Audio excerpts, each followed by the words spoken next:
नमस्कार साथियों, गौरव ज्ञान धारा में आप सभी का स्वागत है। बताइए आप सब कैसे हैं और आप लोगों की पढ़ाई कैसे चल रही है। जहां से क्लास को कल छोड़ा था वहीं से क्लास को आज फिर शुरू करते हैं और अपन पढ़ने जा रहे हैं साथियों आज अपने रीति रिवाज से संबंधित ही नेक्स्ट। बताइए सबसे पहले आवाज आ रही है क्या आप लोगों को? आप मुझे सुन पा रहे हैं? आवाज आ रही है? देख पा रहे हैं? ये सारी चीजें कंफर्मेशन दीजिए एक बार, फिर अपन जो है आगे बढ़ते हैं। चलिए, क्योंकि कल अपन ने जन्म से संबंधित रीति रिवाज और विवाह से संबंधित रीति रिवाज जो है बहुत अच्छे से पढ़ लिए थे, खूब बढ़िया तरीके से पढ़ लिए थे। आज अपन पढ़ेंगे भैया मृत्यु से संबंधित रीति रिवाज, यानी कि आज यानी शब्द बैराग उठ जाए कि जीवन का अंतिम सत्य जो है वो यही है, यह आज पढ़ेंगे। ठीक है, आज के बार वो गुरुवार है कि शुक्रवार? शुक्रवार है ना, फ्राइडे यानी कि शनि रवि। अब शनि रवि मेरे थोड़ी से सांस लेने वाले दिन होते हैं कि शनि रवि जो है क्लास नहीं आती है तो मेरे अदर वर्क जो है वो सारे के सारे कंप्लीट होते हैं। तो आज शुक्रवार है, आज ये रीति रिवाज कंप्लीट कर लेते हैं। मोस्ट ऑफ सिलेबस अपना कंप्लीट हो चुका है। निश्चिंत रहें, बिना चिंता के पढ़े, आप लोगों का सिलेबस बहुत अच्छी तरीके से पहले ही अपन ने कवर कर लिया था। ठीक है, बताओ टाब्रो क्या बढ़िया दिखे? बराबर चले, बढ़े आगे। ओके सर, क्वेश्चन भी करवाओ। क्वेश्चन के लिए टेस्ट सीरीज दी है, उस पे साथ साथ में आप खुद अभ्यास करें, है ना, वो उसी के लिए है। 7 से 8 हजार क्वेश्चन के अभ्यास आपको उपलब्ध कराए।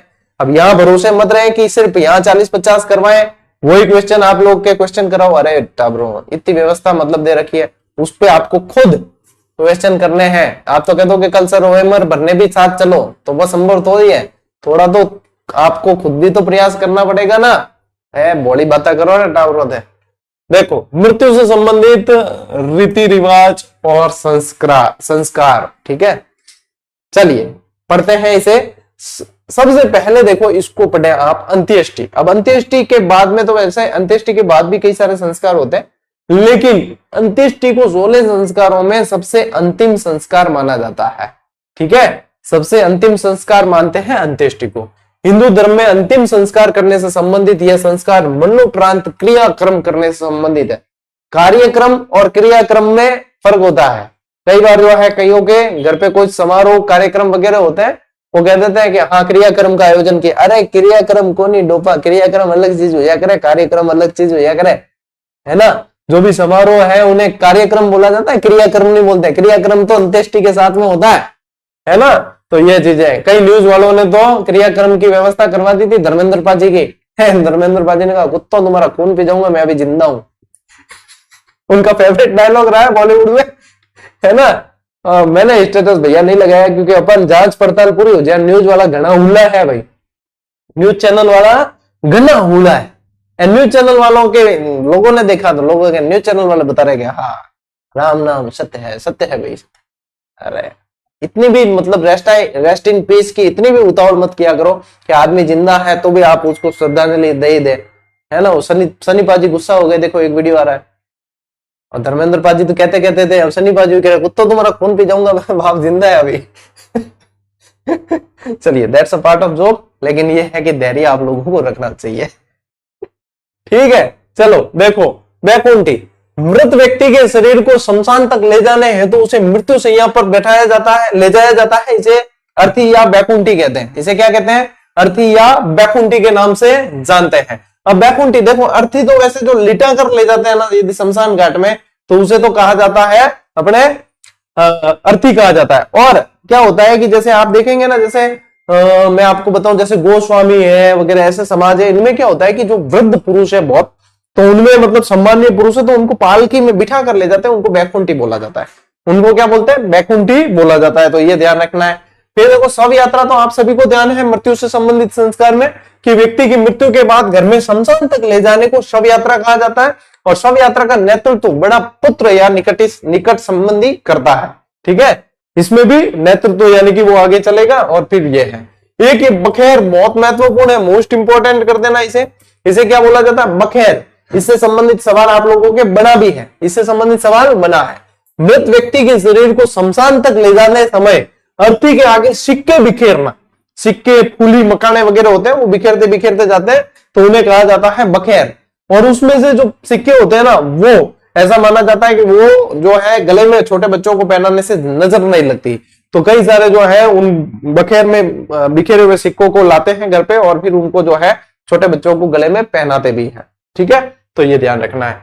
शव का दाह संस्कार, मृत व्यक्ति के शव को शमशान में जलाना दाह संस्कार है, और शव को आग बड़ा पुत्र लगाता है, जिसे लोपा देना या मुखाग्नि देना कहते हैं। क्या कहते हैं? लोपा।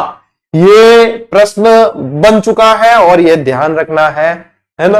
अपन मारवाड़ साइड में लुगाइया बाता करे नहीं, जने मन कह दिया करे, मुहावरे लोकोक्ति के अंदर प्रयोग लेते हैं। ठीक है, के बटो के लोपो देवाने की यो कह दिया करे तो लोपा देना कहते हैं। ठीक है, लोपा क्या है? आग देना, सबको आग देना, बड़े पुत्र द्वारा दी जाती है।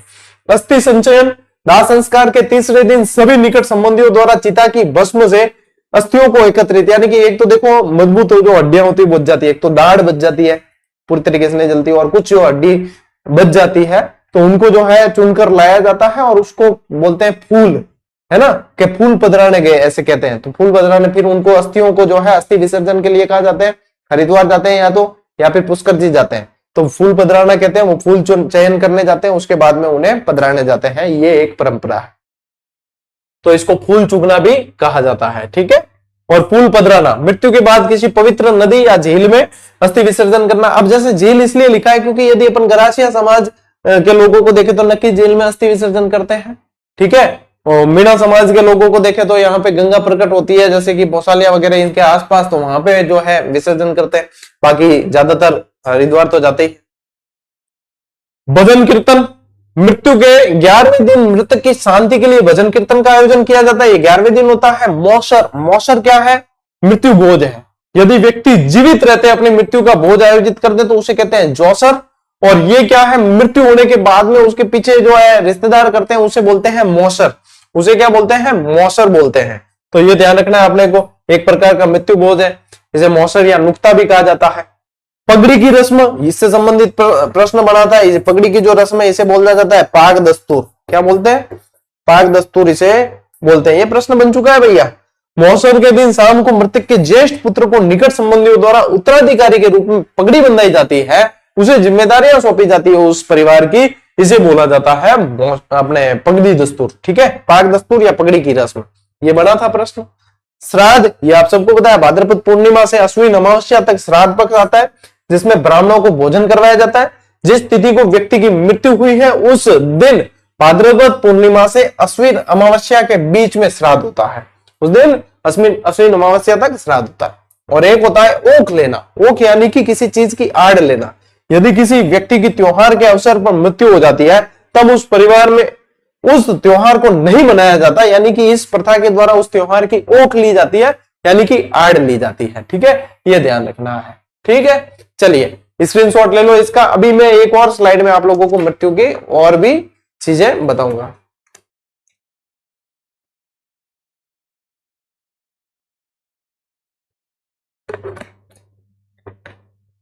अरे टाबरो, सवाल पूछना बंद कर दो और इनमें ध्यान दो क्लास में। ये तुम्हारे सवाल जवाब तो चलते ही रहते हैं। जितने आप लोगों को जवाब जानने होते हैं मैं ऑलरेडी जवाब दे चुका होता हूं। अब एक जनो पूछे गुरुजी ऐप में किताब नहीं मिलती क्या? अब ये पता है नहीं मिलती ऐप में, टेलीग्राम में लिंक दिए जाते हैं, उससे मंगा सकते हो। सब बेस्ट है, ऑफलाइन जाके खरीदो। एक जनों कहे कि गुरुजी मेरे पास 50 जिलों वाली है, क्या ये चल जाएगी दूसरी ले? तो ये तो खुद को डिसीजन लेने होते हैं। एम गुरुजी थोड़ी कही हम काले उठे परीक्षा में बैठा बैठा मन फोन लगा दो, गुरुजी 5वां ऑप्शन आया इसको बनना चाहिए क्या? तो कुछ तो खुद की तरफ से भी डिसीजन लिया करो। आपको लगता है कि इससे मेरी पूर्ति नहीं हो रही है, मुझे 50 जिलों के अनुसार पढ़ने में दुविधा हो रही है, तो नहीं लेनी चाहिए। आपको लगता है कि मुझे नहीं लेने की आवश्यकता नहीं है, मैं इसमें मैनेज कर पा रहा हूं, तो नहीं लेनी चाहिए।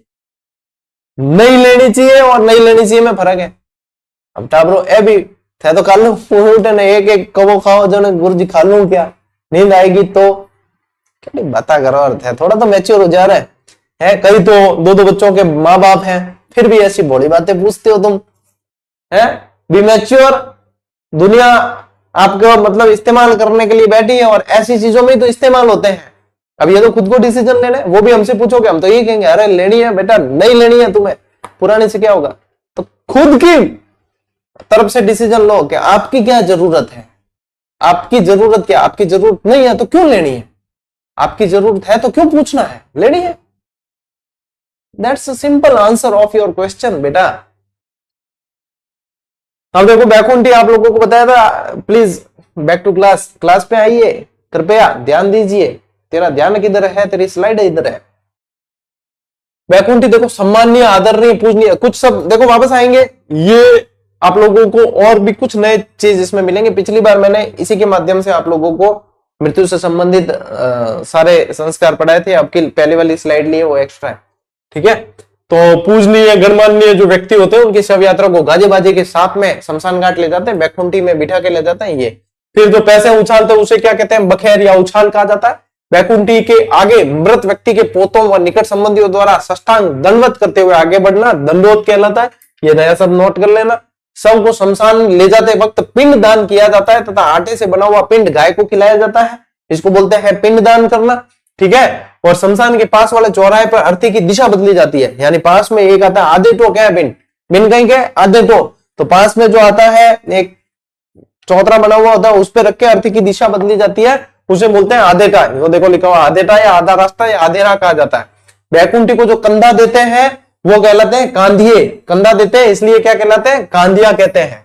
और शव को शमशान में लकड़ी से बनाई गई चिता पर रखने के बाद उसके पुत्रों द्वारा चिता के चारों और 3 परिक्रमा देकर मुखाग्नि दी जाती है, यह अंतिम यज्ञ कहलाता है। अंत्येष्टि को अग्नि देने की क्रिया क्या कहलाती है, लांपा कहलाती है, लोम्पो या लांपा। यह क्रिया बड़ा बेटा या भाई करता है। और मरे हुए व्यक्ति के पुत्रों या संबंधियों द्वारा बाल देने की क्रिया, बाल अपने देते हैं, यानी आप देखते हैं ना कि किसी के घर में डेथ हुई है तो वो क्या गंदे दिखते हैं, तब हम पूछते हैं कि क्या हुआ घर में कोई, तब फिर ये बाल देने की क्रिया कहलाती है बदर।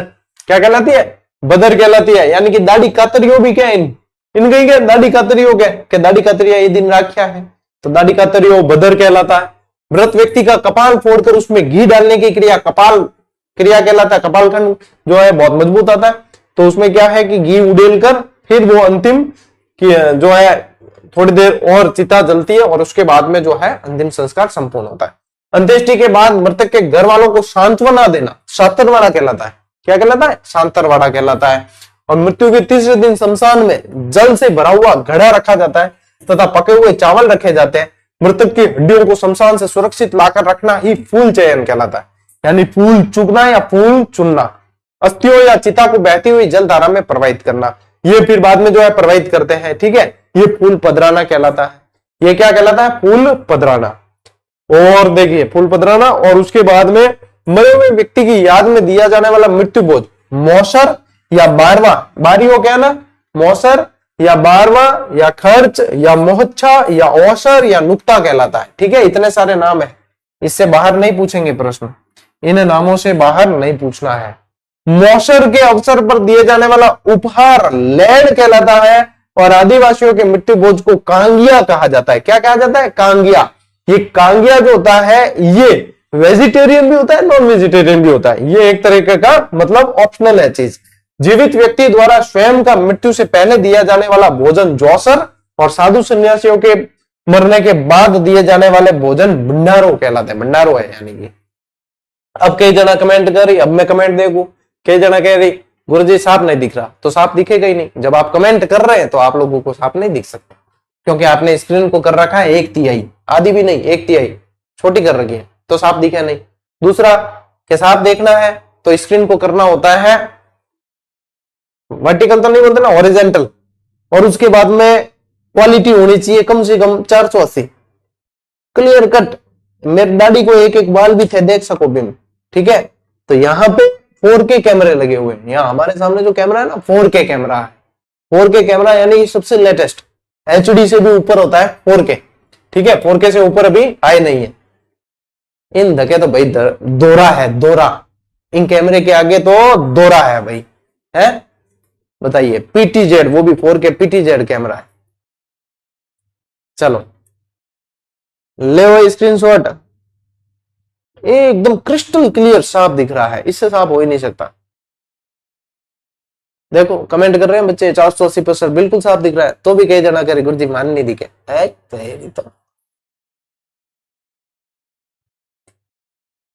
चले आगे बेटे, आज किसी काम से पाली जाना हुआ था, बीच में काफी सारे स्टूडेंट मिले और वहां पाली में भी बहुत सारे स्टूडेंट मिले और काफी सारे अच्छी उनसे फीडबैक मिली, तो बहुत अच्छा लगा।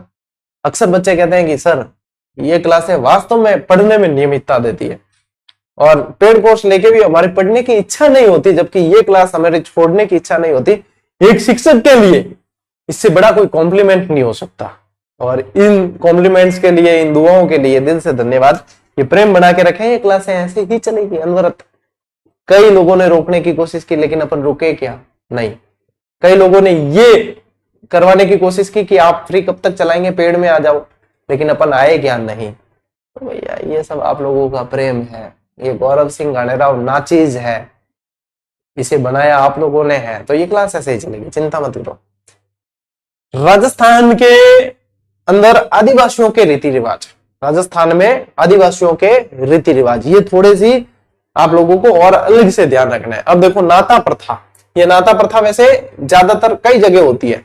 यदि कोई स्त्री अपने पति को छोड़कर किसी अन्य पुरुष के साथ रहने लगे, समझौता कर ले एक तरीके से रहने का, तो उसे नाता कहा जाता है। उसे क्या कहा जाता है? मतलब मारवाड़ी में क्या ना, नात्रे की, या तो नात्रे की है, तो बिन क्या, नाता प्रथा। ठीक है। और नात्रा या आना, ये वही है, नात्रा नाते से रिलेटेड ही एक तरीके से पुनर्विवाह हो गया। विधवा स्त्री का पुनर्विवाह करना ही नात्रा है, आना भी कहते हैं इसे। ठीक है। दापा, दापा क्या है? राजस्थान में आदिवासियों में वर पक्ष द्वारा कन्या पक्ष को जो कन्या मूल्य देते हैं, क्या है? कन्या मूल्य, वधु मूल्य कह सकते हो आप इसे। इसे क्या कह सकते हो? वधु मूल्य कह सकते हो आप इसे। यानी कि एक तरीके से ये कुप्रथा के अंदर आ जाती है, क्योंकि वधु को मूल्य देकर लेना, तो वो तो खरीद फरोख्त हो गई, तो ये क्या है? एक तरीके से कुप्रथा हो गई। महाराज या भगत आदिवासियों के धार्मिक कार्यों का संपादन करने वाले व्यक्ति महाराज होते हैं। महाराज यानी कि एक तो होते महाराज, एक होते हैं महाराज। महाराज यानी कि साधु है, कोई ना कोई, क्या है? कोई ना कोई साधु है, योगी है, तपस्वी है, बाबजी है। हमें लो माणिक्यलाल वर्मा द्वारा आदिम जाति शोध संस्थान द्वारा जो मेला आयोजित किया जाए, एक संस्था है एक तरीके से ये। ठीक है। मारू ढोल, तो मारू ढोल देखो एक प्रकार का ढोल है जिसे आदिवासी लोग संकट के समय बजाते हैं। संकट के समय बजने वाले ढोल को क्या कहते हैं? मारू ढोल कहते हैं। ये चीज पूछी जाती है। हलमा, हलमा ईडो बोलते हैं इसको। ठीक है। राजस्थान में आदिवासियों द्वारा किया गया सामूहिक सहयोग, सामूहिक सहयोग है, उसको कहा जाता है हलमा, हलमा ईडो भी कहते हैं। ठीक है। झगड़ा राशि, जब एक आदिवासी विवाहित स्त्री किसी अन्य पुरुष के साथ रहने लग जाती है, तब उस पुरुष द्वारा पहले पति को क्षतिपूर्ति राशि अदा की जाती है, उसे झगड़ा राशि कहते हैं। ठीक है। एक विवाहित स्त्री है, दो मतलब हस्बैंड वाइफ हुए तो दो लोग हुए ना, एक कपल है, वो स्त्री किसी अन्य पुरुष के साथ रहने लगी, वो अन्य पुरुष इस पुरुष को हर्जाना राशि देता, उसे झगड़ा राशि कहते हैं। क्षतिपूर्ति की राशि देता, उसे झगड़ा राशि कहते हैं। छेड़ा फाड़ना, ये एक तरीके से तलाक है भैया, तलाक तलाक तलाक। ठीक है। ये क्या है? संबंध विच्छेद। विवाह प्रथा, ये क्या है? ये प्रथा विवाह विच्छेद है, तलाक से संबंधित प्रथा है, मीणा जनजाति में अधिक है। ठीक है। चोखला, आदिवासी क्षेत्रों में आदिवासी गांवों के समूह को कहा जाता है चोखला। लोकाई, आदिवासियों के मृत्यु भोज को कांदिया या लोकाई कहते हैं। कांदिया या लोकाई कहते हैं, कांगिया भी कहते, कांदिया, कांगिया या लोकाई, कांदिया, कांगिया या लोकाई। बराड़ी क्या है भैया? भीलों के विवाह के अवसर पर जो भित्ति चित्रण में प्रमुख लोक देवी बराड़ी के नाम से जानी जाती है। ठीक है। मोताना, ये एक कुप्रथा है, ये भी आदिवासी लोगों द्वारा किसी दुर्घटना में किसी की मृत्यु हो जाने पर उसकी क्षतिपूर्ति राशि को वसूलना। जो इसको अंतिम बार उसके साथ देख लेते थे, जिसकी मृत्यु हुई, वो अंतिम बार किसके साथ देखा गया, उससे उस राशि को वसूलना, यह कहलाता है मोताना। जो ये अपने आबू रोड, पिंडवाड़ा वगैरह इस तरफ ज्यादा देखने को मिलता है, तो ये भी ध्यान रखें। चीराबक्षी, आदिवासियों द्वारा मृत आत्मा का आह्वान करना ही चीराबक्षी कहलाता। ठीक है। चीराबक्षी कहलाता, मृत आत्माओं को बुलाना वापस, वो चीराबक्षी कहलाता है। चलिए, ये आदिवासियों से संबंधित रीति रिवाज है भैया, स्क्रीनशॉट ले लीजिए, फिर अपन आगे बढ़ेंगे। अब कुप्रथाएं इसी क्लास में कंप्लीट पढ़ेंगे। ये कुप्रथाएं तो ज्यादा नहीं, 10-15 मिनट लगेंगे, बस नॉर्मल सी जानकारी है।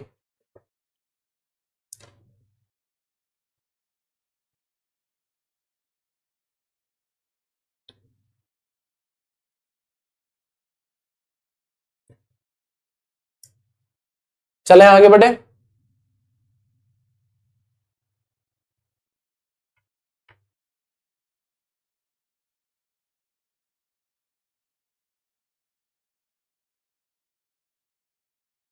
देखो अब आते हैं अपन कुप्रथाओं पे।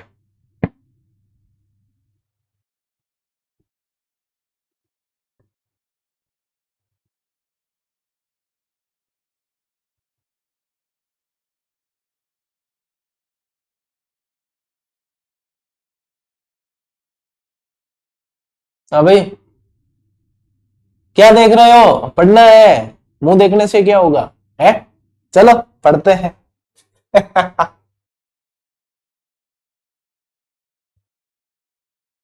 हाँ, राजस्थान में प्रचलित प्रमुख कुप्रथाएं, कु जिन्हें आगे लग जाए ना, अब थे तो मतलब यूं कह दो, अब तो कई सारी आप लोगों के पत्रिकाएं आएगी तो बिन राजा के नाम के आगे भी कु लिखा होता है, यानी कि वो तो कुंवर कहते हैं फिर है, तो कु लग जाए यानी कि बुरा।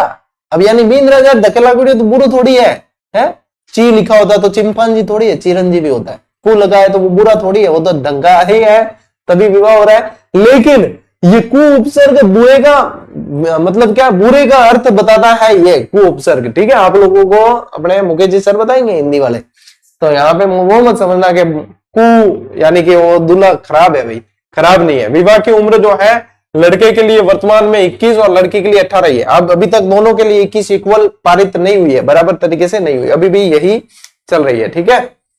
देखो राजस्थान में मान्यता से कम उम्र में विवाह करना बाल विवाह की श्रेणी में आता है। राजस्थान में क्या, सभी जगह, ठीक है? और बाल विवाह रोकने का सबसे पहला प्रयास यदि राजस्थान में किसी ने किया है तो वो जोधपुर रियासत में, बस 1885 के अंदर, जोधपुर में 1885 में प्रयास हुआ। एक वॉल्टर कृत हितकारिणी सभा ने बहुत सारे प्रयास किए थे, तो इनके प्रयासों से सर प्रताप सिंह ने इस पर सबसे पहले रोक लगाई। सर प्रताप सिंह कहां के शासक थे? जोधपुर के थे। जोधपुर के थे, कायलाना झील वगैरह नाम सुना होगा आप लोगों ने। हाँ, तो सर प्रताप सिंह जी कहां के थे? जोधपुर के थे।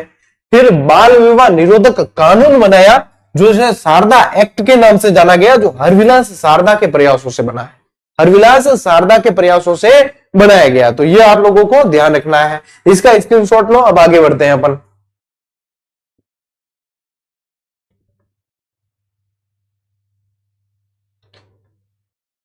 देखो इनके अलावा ध्यान रखना है डाकण प्रथा, ये एक बहुत बुरी प्रथा है डाकण प्रथा। डाकण प्रथा में होता क्या है, ये आदिवासी इलाकों में ज्यादा देखने को मिलती है सबसे पहली बात। यानी कि इसमें क्या होता है, किसी एक स्त्री को यूं कह दिया जाए कि डाकण है, कि तो जीवती डाकण है, इन्हें नजर लागे, खाजिया करे, वो करे, ऐसे करके अफवाह फैला दी जाती है और उस स्त्री को जो है अमानुषिक यातनाएं दी जाती है। कई लोग जो है मारते हैं, कई जगह ये भी देखने को आता है कि निर्वस्त्र करके घुमाते हैं और फिर पेड़ों के बांध के मारते हैं वगैरह, मतलब उसको ये कह देते कि ये डाकण है, इसको मारो।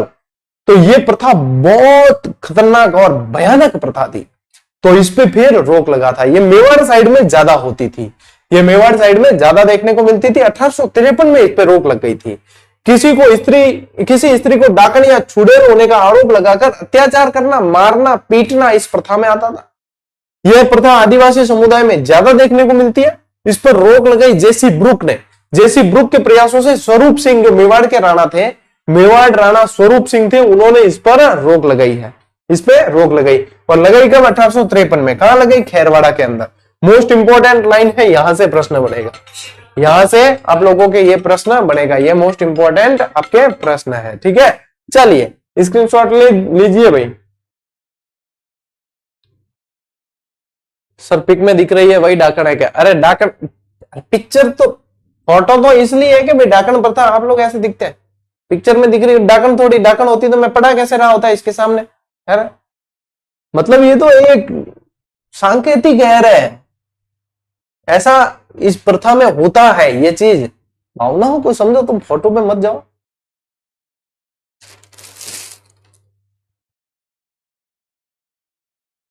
चलिए आगे बढ़े। सती प्रथा।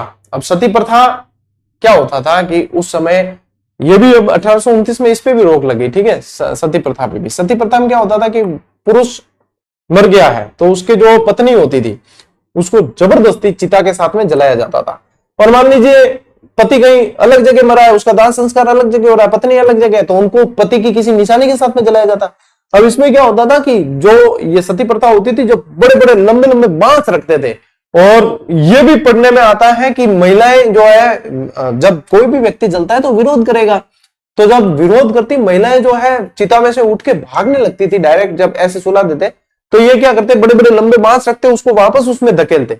और ये भी पढ़ने में आता है कि इनको बहुत अधिक मात्रा में मदिरा पिलाई जाती थी ताकि इनको कोई होश हवास नहीं रहे, और उसके बाद में जो है सती प्रथा के साथ में जला दिया जाता था इस सती प्रथा के नाम पर। इतनी भयानक भयानक कुप्रथाएं हुई है। तो अंग्रेजों ने जो मतलब अपने देश को लूटा, ये बात तो मैं मानता हूं, लेकिन अंग्रेजों ने कई सारी कुप्रथाओं को बंद किया, विकास के कई सारे जो है साधन उपलब्ध कराए, तो कुछ अच्छी चीजें भी अंग्रेजों ने की है। ये सती प्रथा रोकने में भी अंग्रेजों का बहुत बड़ा हाथ रहा है। तो काफी सारी कुप्रथाएं जो है उन्हें रोकने में अंग्रेजों ने बहुत सारे प्रयास किए हैं। ये क्या, पति की मृत्यु के बाद पति की चिता के साथ में स्त्री द्वारा मृत्यु का वर्ण कर लेना। अब कुछ एक ही स्त्रियां होती थी जो अपनी इच्छा से सती होती थी, बाकी ज्यादातर को जबरदस्ती किया जाता था। राजा राममोहन राय के जो भाई थे उनकी पत्नी को भी ऐसे ही इनके सामने सती किया गया जबरदस्ती। तो फिर इन्होंने जो है इसका विरोध किया, इनको बहुत वो चीज लगी और इन्होंने फिर इसका विरोध किया, इस पे रोक लगाई। इसके उपनाम है अनुमरण, सहमरण, सहगमन, अन्वारोहण, आत्म उत्सर्ग, ये सारे इसके उपनाम है। सती प्रथा का प्रथम उल्लेख जो है, ये मोस्ट इंपॉर्टेंट सवाल है, ये आप लोगों को पूछते हैं, एरन अभिलेख के अंदर मिलता है, और राजस्थान में पूछेंगे तो घटियाला शिलालेख के अंदर, घटियाला अभिलेख के अंदर। ठीक है, ये गोपराज की पत्नी के सती का उल्लेख मिलता है, ये ध्यान रखना आपको एरन अभिलेख के अंदर। ठीक है, और भारत में सबसे पहले इस पर रोक का प्रयास किसने किया था? मोहम्मद बिन तुगलक ने सबसे पहले इस पर रोक लगाने का प्रयास किया। दोनों चीजें पूछी जाती है। ठीक है, राजस्थान में इस पर रोक जो है बूंदी के अंदर 1822 में लगा, और भारत में इस पर पूर्णतः रोक जो है पूर्ण रूप से, यानी कि यहां पे 1822 में रोक दिया था एक बार। ठीक है, कौन फोन करा है? लेकिन यहां पे जो है भारत में इस पर पूर्णतः रोक राजा राममोहन राय ने 1829 में लगाई है। 1829 में राजा राममोहन राय के द्वारा प्रयासों से पूर्णतः रोक लग गई। और राजस्थान में अंतिम ज्ञात सती जो है, ये ध्यान रखना, रूप कंवर के रूप में जानी जाती है। डिगराला जो नीम का थाना सीकर में क्षेत्र प्रथा है, वहां पे 1987 में अंतिम ज्ञात सती का उल्लेख देखने को मिलता है। ठीक है, तो ये ध्यान रखना आपने को। लीजिए स्क्रीनशॉट। लोग देखे हैं कि लाइव पढ़ा रहे हैं तो भी फोन कर लगातार, देखो टूं टूं टूं टूं बाज बोल कर रहा है। दास प्रथा, अब दास प्रथा यानी कि पहले दासों की देखो खरीद फरोख्त भी होती थी, दास बनाकर रखना, जबरदस्ती वगैरह, ये सब दास ढबजे हो रहे। दास प्रथा, इसकी सर्वप्रथम जानकारी अर्थशास्त्र से मिलती है। दास प्रथा के बारे में भारत में पहली बार दास प्रथा पर रोक अकबर द्वारा लगाई गई। पहली बार दास प्रथा पर रोक जो है अकबर द्वारा लगाई गई, मुगल शासक अकबर द्वारा। और राजस्थान में सबसे पहले दास प्रथा पर रोक है 1832 में कोटा बूंदी में लगी है। 1832 के अंदर कोटा बूंदी में राजस्थान में सबसे पहले रोक लगाई गई। भारत में अंततः दास प्रथा पर रोक लगाई है विलियम बेंटिक ने। लास्ट में मतलब कि पूरी तरीके से रोक दिया है तो वो लगाई है किसने? विलियम बेंटिक ने। और प्राचीन समय में वे दासियां जो उप पत्नी का दर्जा प्राप्त कर लेती थी उन्हें पासवान, खवासन या परदायत कहा जाता था। दास होते तो दासियां भी होती थी, है ना। और कुछ दासियां राजाओं के साथ में मतलब उप पत्नी का दर्जा प्राप्त कर लेती थी तो उन्हें पासवान, खवासन या परदायत कहते थे। ठीक है, एक विधवा पुनर्विवाह, मतलब अब ये जो है कुप्रथा में नहीं आता है। विधवा रहना एक अलग बात है और विधवा का पुनर्विवाह करवाना, यानी कि ये जो है एक अच्छी कुप्रथा के साथ में एक अच्छी प्रथा भी है। तो विधवा पुनर्विवाह के लिए अधिनियम का प्रयास सबसे पहले ईश्वर चंद्र विद्यासागर ने 1856 में किया। और राजस्थान में विधवा पुनर्विवाह का पहला प्रयास सवाई जयसिंह द्वारा किया गया। एक विधवा विवाह नाम की पुस्तक भी आई है जो चांदकरण शारदा की है, वो भी आप लोगों को ध्यान में रखनी है। ठीक है, चलिए स्क्रीनशॉट लीजिए, अभी पूरा नहीं हुआ है।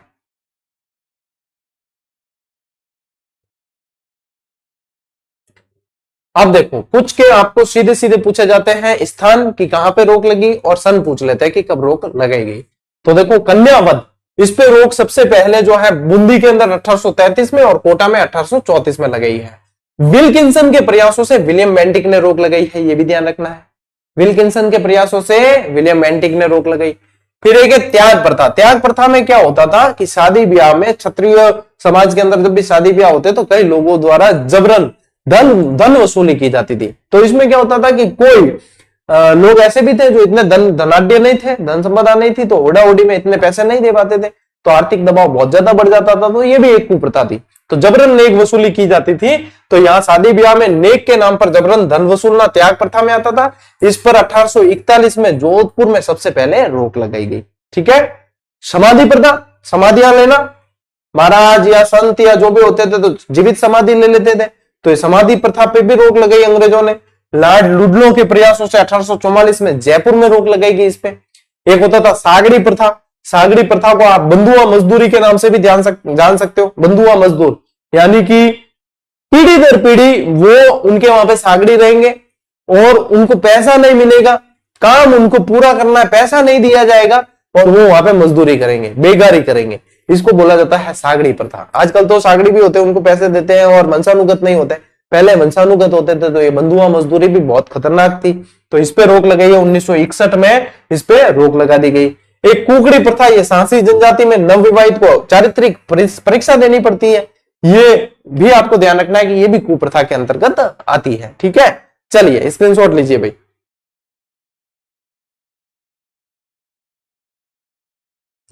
और भैया इसी के साथ आप लोगों के ये टॉपिक भी पूरा हुआ। दिनों दिन आप लोगों के कंप्लीट होते जा रहे हैं टॉपिक, और दिनों दिन आप लोगों के सिलेबस कंप्लीट होता जा रहा है। अभी भी आप लोगों के पास में 2 महीने हैं, बढ़िया तरीके से पढ़ो, अच्छी तरीके से पढ़ो, आगे बढ़ो। अब अपनी जो है अगली क्लास एकलव्य बैच की कब आएगी बताइए? कब आएगी? सोमवार को आएगी। कब आएगी? सोमवार को अगली क्लास आप लोगों के आएगी। अब 2 दिन क्या करना है? रिवीजन करना है। टेस्ट सीरीज आपको टॉपिक वाइज दे दी है, प्रैक्टिस करनी है दबा के। और आप लोगों के लिए मैं बता दूं आप लोगों को कि L1 और L2 के कंप्लीट सिलेबस आधारित टेस्ट भी आप लोगों के बन रहे हैं, और उस पे मैं बताऊं उन टेस्ट पे पिछले 2 महीने से काम चल रहा है। यानी कि एक एक प्रश्न को तराशा जा रहा है, एक एक प्रश्न को नया बनाया जा रहा है उसके अंदर। तो बहुत बढ़िया तरीके से जो भी कॉमन चीजें है ना, विद्यालय विषय को छोड़कर बाकी कॉमन चीज के, यानी कि L1 के तो 125 नंबर के 125 प्रश्नों वाले टेस्ट, और L2 के 90 प्रश्न वाले टेस्ट जो है कंप्लीट वो भी तैयार हो रहे हैं। टॉपिक वाइज ऑलरेडी हम दे चुके हैं, सारी आप लोगों की व्यवस्था कर रखी है। इंतजार करें चीजों का, क्योंकि कोई भी चीज जीजीडी के मार्फत से आने वाली कोई भी चीज ऐसी नहीं होती जिसको जो है तुरंत दे दिया। उस पर हम बहुत सारा काम करते हैं, बहुत सारा वर्क होता है, उसके बाद में वो चीज दी जाती है। ठीक है, तो यहाँ पे मतलब आप कोई भी चीज का यदि कोई शुल्क भी अदा कर रहे हैं, जैसे टेस्ट सीरीज का नॉमिनल शुल्क लिखा जाता है कि कोई भी, तो उसके पीछे इतनी मेहनत की जाती है बहुत ज्यादा कि विद्यार्थियों के प्रश्न सीधे एग्जाम हॉल में देखने को मिलते हैं। बस इससे ज्यादा आप क्या चाहेंगे? अंधा क्या मांगे 2 आंखें, बस यही चीज है। चलिए आज की क्लास में साथियों इतना ही। अब मिलते हैं अपन अगली क्लास में, अगले सेशन में। तब तक के लिए राम राम, जय हिंद।